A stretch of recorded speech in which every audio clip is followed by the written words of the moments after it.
Hello everyone and welcome to another quick form tutorial. Today we're going to be looking at how you create a form using our form template library.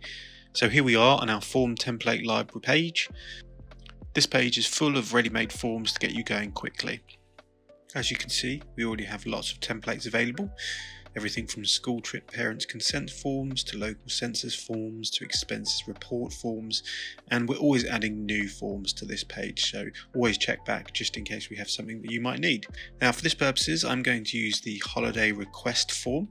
As you can see, we have use template and preview. To use a form, all we have to do is click use template. Then we're prompted to either keep the name or create a new name, so for simplicity we'll just add 2024 and then we click clone. As you can see, the form is now cloned and we are on our form dashboard where we can see everything from responses when we get them, so you can make simple changes here if you'd like to. But for this tutorial we're going to edit our form, so we click on edit form. This takes us to our form all completed.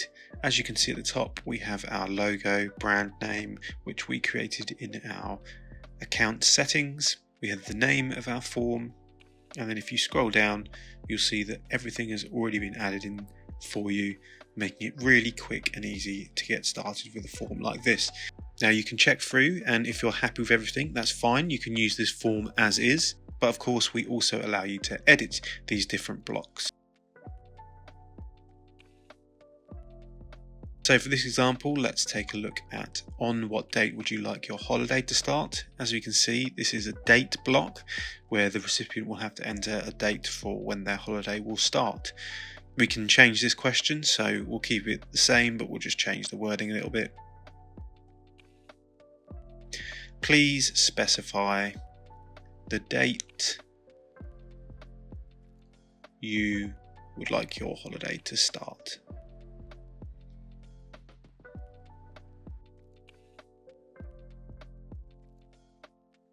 And of course on the side here we can move this question up and down in our form.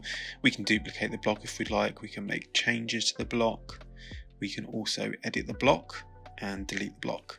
So for this we're going to click edit and we can enforce some rules on this one. We're going to make this one required because obviously we definitely want to know when the holiday will start. You can also add some help text, so for example let's put in please enter the first date of your requested holiday, and this just helps in case you've got any complicated questions that you want to give a bit more context to. We click apply and those rules are all updated into the block, and of course we can completely delete this block if we'd like, but of course we want to know when that holiday will start, so we can add that block back in. Now when you add a block you're given lots of different options, from a name block, email address, short text, long text, essay, 0 to 10 rating, date, file upload, signature. We have our multiple choice options, and we also have other content including statements and hyperlinks. For this one we are going to choose date, and automatically we get a new block inserted. Now as you can see there's no question in our question block, so we're going to add that back in. Please specify the date you would like your holiday to start. So we've added that one back in. And it's that easy to edit any of these questions, which you can do all the way through. But again, if you're happy, we always give one final check. Look all the way down to the bottom, and if you're happy with everything, we've got our submission at the bottom, and that's our form completed. It's as easy as that. Now of course you have access controls, you can change your pages, so you can edit the introduction page, the thanks page, you can add a new question or content block, you can generate or you can quit the form editor altogether.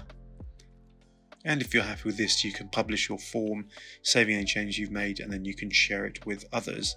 We'll show you that part of the process in a later video.